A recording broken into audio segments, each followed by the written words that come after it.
Hi friends, welcome to Hema spicy சமையல். வாங்க இன்றைக்கி கடைகளில் விற்கக்கூடிய ரொம்ப எக்ஸ்பென்சிவான பீஸாவை வீட்டில் உள்ள பொருட்களை வச்சு ரொம்ப சூப்பராக, சிம்பிளாக, அதே சமயம் ரொம்ப டேஸ்டியாக, ஹைஜீனிக்காக எப்படி பண்ணுறதுன்னு பார்க்கலாம். இது பண்ணுறதுக்கு 5 நிமிஷமே அதிகம்தான். ரொம்ப சூப்பராக இருக்கும். கண்டிப்பாக ட்ரை பண்ணி பாருங்கள்.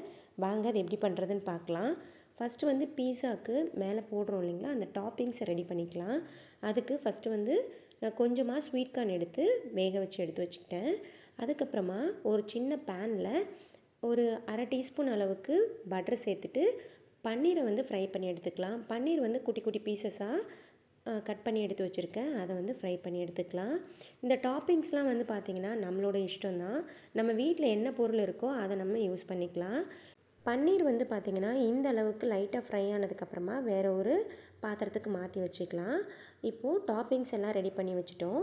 அதுக்கப்புறமா பேஸை ரெடி பண்ணிக்கலாம். கடைகளில் பார்த்திங்கன்னா இதே மாதிரி ப்ரெட் நமக்கு கிடைக்கிது. 0 மைதா ப்ரெட்டுன்னு கிடைக்கிது. வீட் ப்ரெட்டு நீங்கள் எது வேணால் யூஸ் பண்ணிக்கலாம். இல்லாத பட்சத்தில் இப்போ ப்ரெட்டை ஒரு சைடு மட்டும் நம்ம டோஸ்ட் பண்ணி எடுக்க போகிறோம். அதனால் பேனில் லைட்டாக பட்டர் போட்டுட்டு ப்ரெட்டை ஒரு சைடு மட்டும் ஃப்ரை பண்ணி இந்த அளவுக்கு ஃப்ரை ஆனால் போதும். ஃப்ரை பண்ணிவிட்டு ஒரு பிளேட்டுக்கு மாற்றிக்கலாம். இப்போ நம்ம ஃப்ரை ஆன பக்கம் ஒரு சைடு ஃப்ரை பண்ணாமல் இருக்குது, ஒரு சைடு ஃப்ரை ஆகிருக்கு. ஃப்ரை ஆன பக்கத்தை திருப்பி வச்சுக்கலாம். இந்த மாதிரி திருப்பிட்டு அது மேலே தான் நம்ம சாஸ்லாம் போட்டுட்டு நம்ம டாப்பிங்ஸ்லாம் போட போகிறோம். இப்போது இந்த மாதிரி கடைகளில் உங்களுக்கு பீஸா சாஸ்னே கிடைக்கிது. அதை மேலே ஸ்ப்ரெட் பண்ணி விட்டுக்கலாம். பீஸா சாஸ் இல்லைன்னா நீங்கள் டொமேட்டோ சாஸ் கூட ஆட் பண்ணிக்கலாம். பாஸ்தாக்கு யூஸ் பண்ணுற சாஸ் கிடைக்கிது. இது கொஞ்சம் காரமும் புளிப்பு ரெண்டுமே மிக்ஸ் ஆகி இருக்கும். இதுலேயே நல்லா 2 ப்ரெட்லேயுமே ஸ்ப்ரெட் பண்ணி விட்டுட்டேன். மேலே கொஞ்சமாக தக்காளி குட்டி குட்டியாக கட் பண்ணி எடுத்து வச்சுருக்கேன். தக்காளி விதைகள்லாம் நீக்கிட்டு எடுத்துக்கோங்க. எல்லாத்தையுமே கட் பண்ணி சேர்த்துக்கிட்டேன். அதுக்கு மேலேயே குட்டி குட்டியாக கட் பண்ண வெங்காயம் சேர்த்துக்கலாம். இது பார்த்திங்கன்னா காய்கறிகள், இது மேலே போடுற டாப்பிங்ஸ் எல்லாமே நம்ம வீட்டில் எது இருக்கோ அதை மட்டும் யூஸ் பண்ணிக்கோங்க. பன்னீர், ஸ்வீட் கார்ன் இதெல்லாம் இல்லைனா கூட வெங்காயம், தக்காளி மட்டும் இருந்தாலே டேஸ்ட்டு சூப்பராக இருக்கும். கூடவே பார்த்திங்கன்னா கொஞ்சமாக குடமிளகா கேப்சிகம் கட் பண்ணி எடுத்து வச்சுருக்கேன் குட்டி குட்டியாக. அதையும் சேர்த்துக்கலாம். எல்லாத்தையும் சேர்த்துட்டு இது கூடவே நம்ம ஆல்ரெடி ஃப்ரை பண்ணி வச்சுருக்க பன்னீர் பீசஸையும் சேர்த்துக்கலாம். நம்ம பன்னீர் பீசஸ்லாம் பார்த்திங்கன்னா ஃப்ரை பண்ணி சேர்க்கும் போது டேஸ்ட்டு நல்லாயிருக்கும். நீங்கள் ஃப்ரெஷ்ஷாக சேர்த்துட்டிங்கன்னா நம்ம ஆவியில் தான் லைட்டாக வேக வைக்க போகிறோம். அதனால் நமக்கு அப்படியே ராவாக இருக்க மாதிரி இருக்கும். அதனால் லைட்டாக ஃப்ரை பண்ணிவிட்டு சேர்த்துருக்கோம். அதுக்கு தான் ஏற்கனவே ஸ்வீட் கார்னை 2-3 நிமிஷம் தண்ணியில் வேக வச்சு எடுத்துருக்கோம். அதையும் இது மேலேயே சேர்த்துக்கலாம். டாப்பிங்ஸு உங்களுக்கு இஷ்டப்பட்டது சேர்த்துக்கோங்க. உங்களுக்கு விருப்பம் இல்லாத அவாய்ட் பண்ணிடலாம். இது மேலேயே பார்த்திங்கன்னா சீஸ் சேர்க்க போகிறோம். சீஸ் இது மாதிரி கடைகளில் கிடைக்கும். இந்த சீஸ் சேர்த்துக்கோங்க. மொசேரா சீஸுன்னு கிடைக்கும். அந்த சீஸ் சேர்க்கும்போது நமக்கு இந்த மாதிரி நூல் நூலாக வரும் பாருங்கள், அந்த மாதிரி வரும். நார்மல் சீஸில் அந்த மாதிரி வராது. நீங்கள் உங்களுக்கு எந்த சீஸ் விருப்பம் இருக்கோ அதை சேர்த்துக்கோங்க. இப்போ நான் எல்லாத்தையுமே சேர்த்துக்கிட்டேன். மேலே கொஞ்சம் நிறையவே சேர்த்துக்கலாம். குழந்தைங்களுக்கு கொடுக்கும்போது கொஞ்சம் நிறையவே சேர்த்துக்கலாம். சீஸ்லாம் கொஞ்சம் ஹெல்த்தியானது தான்.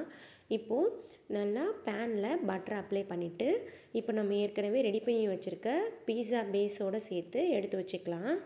இப்போது எடுத்து வச்சுட்டு இப்போது ஒரு லெட் போட்டு க்ளோஸ் பண்ணி ஸ்லோ ஃப்ளேம்லேயே வேக விட்டுக்கலாம். ரொம்பவுமே தீ ரொம்ப குறைவாக இருக்கணும். அப்போ தான் நமக்கு பேஸ் கருகாமையும் சீஸ் எல்லாமே அந்த டாப்பிங்ஸ் கூட மெல்ட் ஆகி நமக்கு சூப்பராக கிடைக்கும். நல்லா மெல்ட் ஆகிடுச்சு பாருங்கள். ஒரு 3 மினிட்ஸுக்கு தான் வச்சு எடுத்திருக்கேன். ஃபுல்லாகவே அந்த சீஸ் எல்லாம் மெல்ட் ஆகிடுச்சு. இப்போ கரெக்டாக இருக்கும். இப்போ நம்ம பிளேட்டுக்கு ட்ரான்ஸ்ஃபர் பண்ணிக்கலாம். ட்ரான்ஸ்ஃபர் பண்ணிவிட்டு நம்ம சர்வ் பண்ண வேண்டியதான். மேலே உங்களுக்கு காரத்துக்கு சில்லி ஃப்ளேக்ஸ் வேணும்னா மேலே தூவி விட்டுக்கலாம். இப்போ எல்லாத்தையுமே நான் பிளேட்டுக்கு ட்ரான்ஸ்ஃபர் பண்ணிட்டேன். சில்லி ஃப்ளேக்ஸ், ஆரிகேனோ இந்த ஃப்ளேவர்லாம் உங்களுக்கு பிடிச்சிருந்துன்னா கண்டிப்பாக மேலே தூவி விட்டுக்கலாம். ஃப்ளேவர் ரொம்ப நல்லாயிருக்கும். இப்போ அந்த பீஸா சாஸ்லேயே கொஞ்சம் காரம் இருக்கும். அதனால் நான் சில்லி ஃப்ளேக்ஸ் எதுவுமே சேர்க்கலை. உங்களுக்கு வேணும்னா கண்டிப்பாக சேர்த்துக்கோங்க. சூப்பராக மெல்ட் ஆகி நம்மளோட பீஸா சூப்பராக ரெடி ஆகிடுச்சு. ஒரே ஒரு ப்ரெட் பீஸும் இந்த மேலே போடுற டாப்பிங்ஸ்லாம் இருந்தாலே போதும். ரொம்ப சிம்பிளாக ஈஸியாக நம்ம வீட்டிலையே ரெடி பண்ணிடலாம். நம்ம வீட்டிலே ரொம்ப ஹைஜீனாக ரெடி பண்ணி சாப்பிட்டுக்கலாம். கடைகளில் விற்கிறது எக்ஸ்பென்சிவான பீஸா விட ரொம்ப காஸ்ட்டு கம்மியாகவும் வீட்டில் இருக்க குறைவான பொருட்களை வச்சு ரொம்ப சிம்பிளாக நம்மளோட பீஸா வந்து ரெடி ஆகிடுச்சு. இப்போது லைட்டாக ஆரிகானோ மட்டும் ஃப்ளேவருக்காக நான் மேலே தூவி விட்டுருக்கேன். ரொம்ப சூப்பராக சிம்பிளாக ஒரு 5 நிமிஷத்தில் வீட்டிலையே பீஸா ரெடி பண்ணிட்டோம். நீங்களும் கண்டிப்பாக ட்ரை பண்ணி பாருங்கள். வீடியோ பிடிச்சிருந்துன்னா கண்டிப்பாக லைக் பண்ணுங்கள். நம்ம சேனலை சப்ஸ்கிரைப் பண்ணிக்கோங்க. தேங்க்யூ.